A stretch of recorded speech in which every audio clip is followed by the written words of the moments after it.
Sementara di Bandung, Jawa Barat, ratusan massa berpakaian serba hitam terlibat kericuhan dengan aparat kepolisian.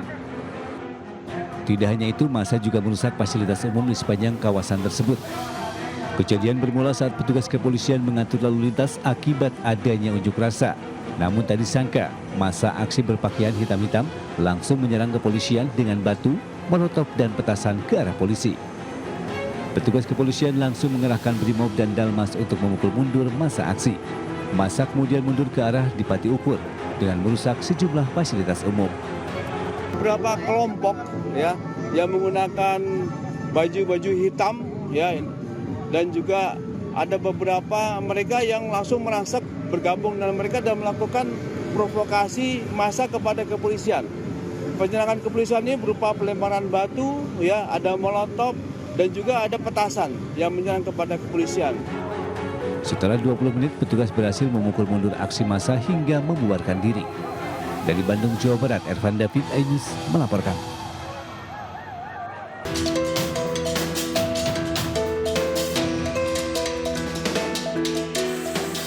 Pembiaran terhadap keberadaan gunung sampah di tepi ruas Jalan Nasional Sungai Penuh menuju pesisir selatan Sumatera Barat akhirnya berujung bencana. Sebuah mobil yang dikendarai Direktur Utama PDAM Tirta Kayangan Sungai Penuh dan keluarganya tertimpa longsoran gunung sampah yang ada di tepi jalan hingga mobil terseret dan jatuh ke dalam jurang yang cukup dalam. Insiden yang terjadi di kilometer 7 Desa Sungai Ning, Kecamatan Sungai Bungkal ini berawal dari hujan deras yang turun semalaman hingga memicu longsor sampah. Beruntung tidak ada korban jiwa dalam peristiwa ini, meski mobil minibus mengalami kerusakan parah. Kami dari dulu sudah kami sampaikan untuk menutup TPA tersebut karena dampaknya sudah cukup luar biasa bagi kami. Karena kita tunggu korban selanjutnya lagi. Menurut keterangan warga setempat, longsor gunung sampah di lokasi ini sudah 3 kali terjadi. Namun belum ada tindakan dari pemerintah Kota Sungai Penuh. Warga berharap tempat pembuangan akhir sampah di desa tersebut segera ditutup dan dipindahkan agar peristiwa serupa tidak terulang lagi. Dari Kota Sungai Penuh Jambi, Kapior Gandhi, iNews melaporkan.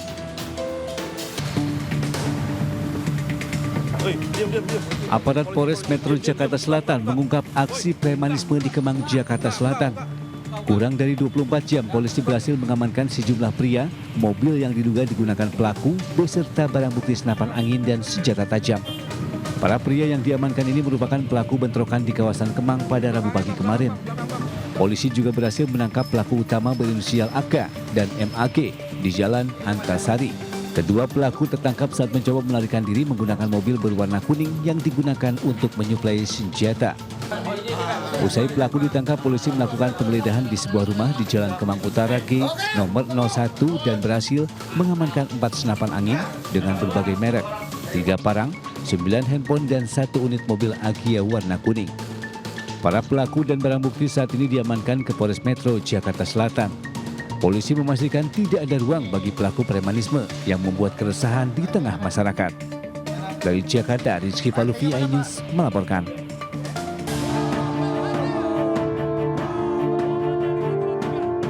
Presiden Prabowo Subianto menghadiri langsung peringatan Hari Buruh Internasional May Day di Silang Monas, Jakarta.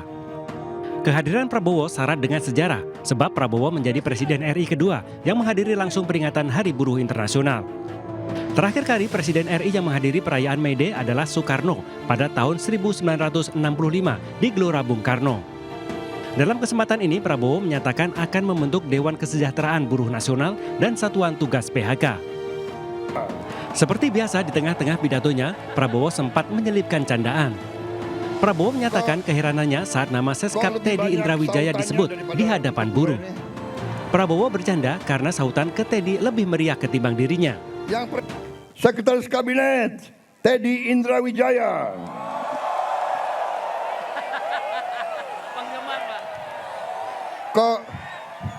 Kok lebih banyak sautannya daripada untuk gue nih? Yang presiden gue nih. Tak hanya itu, Presiden Prabowo juga berkelakar ke Kapolri Jenderal Listio Sigit Prabowo dan Panglima TNI Jenderal Agus Subianto. Presiden berkelakar tidak akan ganti Kapolri dan Panglima TNI karena ada nama Prabowo dan Subianto. Terhormat Kepala Kepolisian Republik Indonesia, Jenderal Polisi Listio Sigit Prabowo. Memang Prabowo ini namanya sak keranjang itu. Panglima TNI, Jenderal TNI Agus Subianto. Jadi ada Kapolri namanya Prabowo, Panglima TNI namanya Subianto. Presidennya Prabowo Subianto. Wah, ini alamat nggak diganti-ganti nih Kapolri. Selain itu, ada momen menarik. Usai berpidato, Presiden Prabowo melempar topi dan melepas baju safari dan melemparkannya ke arah buruh. Setelah itu, Prabowo langsung naik ke mobil dinasnya. Dari atap mobil, Prabowo melambaikan tangan dan melemparkan sejumlah baju ke arah buruh sebelum meninggalkan lokasi. Tim Liputan iNews melaporkan. Aksi peringatan Hari Buruh Internasional May Day di depan gedung DPR RI berakhir ricuh. Massa pendemo melempar batu ke pihak kepolisian. Massa juga menggunakan petasan untuk menyerang petugas.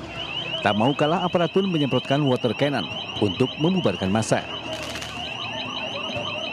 Aparat yang memakai tameng juga memaksa massa untuk mundur. Upaya polisi akhirnya berhasil. Massa akhirnya mundur ke Jalan Gatot Subroto.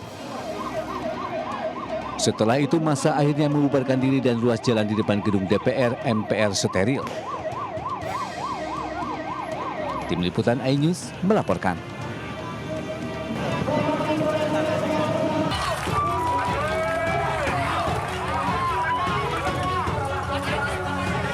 Di Semarang, Jawa Tengah, ratusan massa berbaju hitam juga bentrok dengan polisi di depan kantor Gubernur Jawa Tengah. Bentrokan berawal saat polisi berusaha memadamkan api dari ban yang dibakar pengunjuk rasa.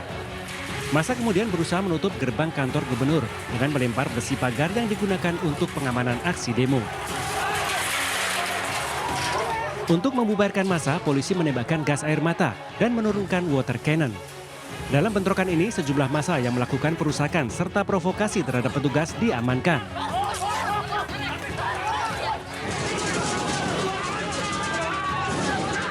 Ratusan massa aksi yang tergabung dalam organisasi buruh di depan kantor DPRD Provinsi Sulawesi Selatan berlangsung ricuh. Massa buruh yang kesal tak kunjung ditemui anggota dewan, menendang pagar serta berusaha menerobos pagar kantor DPRD Provinsi, namun dihalangi petugas. Kericuan mereda setelah massa buruh ditemui Ketua DPRD Sulawesi Selatan dan menerima aspirasi yang disampaikan para buruh.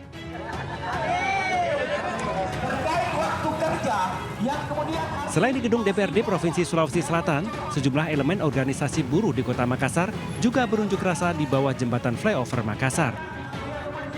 Sambil menutup separuh badan jalan raya, ratusan massa aksi ini membentangkan spanduk berisi tuntutan perbaikan upah, penghapusan sistem kerja kontrak dan outsourcing, serta jaminan kesejahteraan yang lebih baik. Dari Semarang dan Makassar, Doni Marindra, Jul Yusfin, iNews melaporkan.